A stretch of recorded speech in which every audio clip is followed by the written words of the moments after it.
In this video, you will learn how to create and manage bookings in Pick Me CRM. Navigate to the Bookings section, where you can view all the information about past, current, and new vehicle reservations.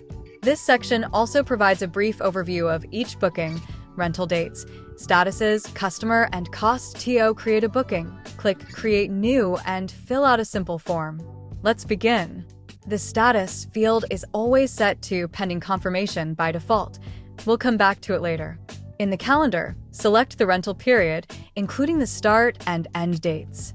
In the customer field, choose a client from the drop-down list. If the client is new, click plus and enter their information.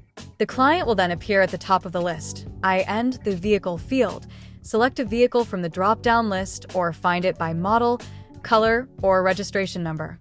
Fill in the rental price field and click Save. Note that the status of the new booking is pending confirmation.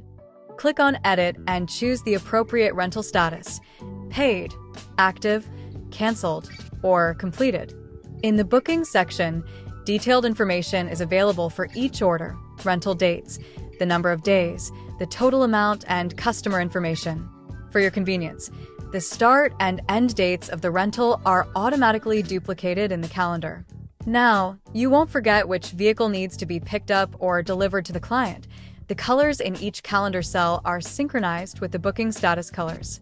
For example, green indicates the start of the rental and blue indicates the end of the rental.